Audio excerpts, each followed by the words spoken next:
Satnam. Hello, Sasha here, aka Astro Sasha, aka Mahashakti. Welcome to Yoga Books with Sasha. These are some of my favorite books from my own collection. Each one touches on different aspects of yoga philosophy and the yogi lifestyle. And today we are learning about the divine law of compensation. This is a book by Marianne Williamson. The subtitle says On Work, Money, and Miracles. Marianne Williamson is also the author of A Return to Love. She was running for president. I think that's possibly over, but she's a very interesting author and woman and spiritual teacher. I've seen her speak live before. She's a student of the book called A Course in Miracles, which I would love to review one day. It's extremely long. I've been reading it for 5-6 years. I have it electronically too, so it's not as fun as holding a book. But here in this book, Marianne Williamson talks about some of the different things energetically and just spiritually that associate with money and being compensated. And I think that this is a huge topic, especially when it comes to teaching, when it comes to healing, not just when it comes to yoga, but even if you think about school teachers in this country, it's a very underpaid position, yet people still show up to do it. They use their own money to, get supplies for their students. So there's something about teaching and doing this type of work that is always going to be a calling for some of us. But how do we make sure that there's compensation happening? How do we fit all of this in with our whole vision for our life? So she talks about the law of compensation, the power of faith, releasing anger and going beyond guilt, spiritual surrender, how to transcend fear, what positivity really means and how you can apply it in these situations, a job versus a calling, embracing abundance, meditation, prayer, creating wealth through purity of heart, and working miracles.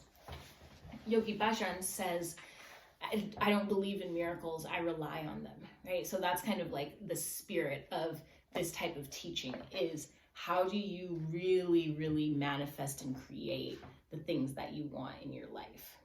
That is the question. And how do we associate ourselves with our divine being, our higher self, our true self? How do we believe in that and have the faith that's strong enough to then, have the life show up in the way that we want it? So I'm just going to open and read a random excerpt. Let's find something. Spiritual surrender. Okay, so here's something that the author, Marianne Williamson, says to think about sharing with the universe.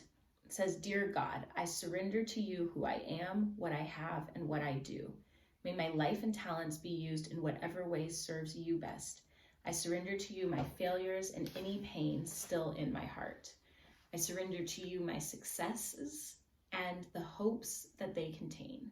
May the light of your love shine deeply within my heart and extend through me to bless the world. Satnam. Now it says, none of this, just love and it will all be okay, sounds very attractive or even sane to the ego mind. So she says, our spiritual task in life is to overcome the ego. The ego is the mind of fear. It is our own mental power turned against ourselves. Kind of this negative mind. It wants to protect us. It does have a function, but it can only go so far. It says the ego mind is not the truth of who we are, and what it says is not true. It's our own self-hatred masquerading as self-love. The ego purports to help us while actually luring us into the anxious hell of confused and confusing thoughts. The ego, or fear mind, is the false belief that we are separate from God. Satnam. If you've checked out The Divine Law of Compensation, I'd love to hear what you think. As you can see, my copy has been shared, not only with myself, but with my partner, and so it's very read through and worn. But I think that these types of philosophies really do make a difference, and think about how to become more of a leader, how to feel really confident about yourself and what you're up to, all of these things. Let's see, someone marked this. just showing up for life with integrity and impeccability, and how doors will open with that kind of energy. So I think it's a really great book. It helped me to gain some perspective when I really needed it. And so I would recommend it. The Divine Law of Compensation. Sat Nam. And see you next time on Yoga Books with Sasha.